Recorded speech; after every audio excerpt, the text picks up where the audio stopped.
উল্টো সোজা একই রয়, যাকে ছাড়া আপনার জন্ম সম্ভব নয়, কি সেটা? দুজনের কাছে একটা কমন প্রশ্ন, দুজনের মধ্যে বুদ্ধিমান বা বুদ্ধিমতী মানে কার বুদ্ধিটা বেশি? দুজন দুজনের দিকে আঙ্গুল তুলেছে, এখন আমি কাকে দেবো? ওকে, তাহলে একটা টেস্ট হয়ে যাক, হ্যাঁ। কোন ফুল কোনোদিন ফোটে না? কোন ফুল কোনোদিন ফোটে না?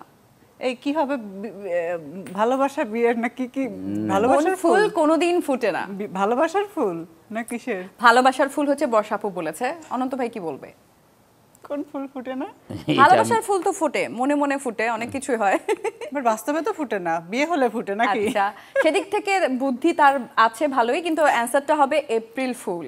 ওকে, এবারে যে প্রশ্নটা করব সেটা হচ্ছে ইংলিশে ই এর পরে কি আসে? ইংলিশে ই এর পরে কি আসে?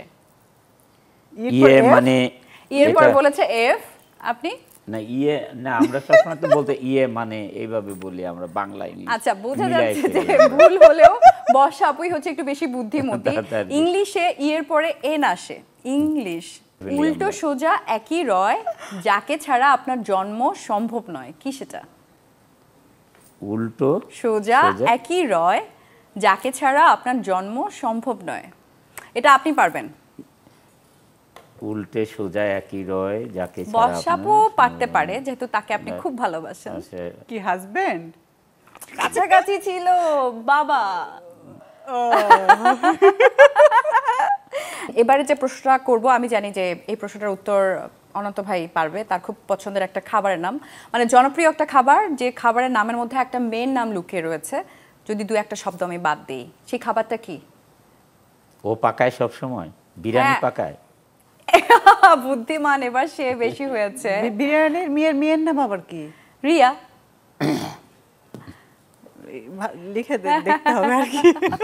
ওকে, এবারে আমি জানি যে দুজনের মধ্যে অনেক অনেক ভালোবাসা রয়েছে, আন্ডারস্ট্যান্ডিং খুব ভালো, কেমিস্ট্রি অনেক ভালো। সো এবারে যে পরীক্ষাটা আমি নিতে যাচ্ছি, একজন আরেকজনের চোখের ইশারা, এক্সপ্রেশনে কতটুকু বুঝতে পারেন, আমি জানি কেমিস্ট্রি অনেক ভালো। তো এবারে পরীক্ষায় প্রথমে চলে আসুক লেডিস ফার্স্ট, বর্ষা আপু। বর্ষা আপু পেছনে কি থাকবে এটা অবশ্যই আপনি দেখতে পাবেন না, অনন্ত জলিল ভাই কিছু হিন্টস দিবে বা ইশারায় বোঝাতে চেষ্টা করবে।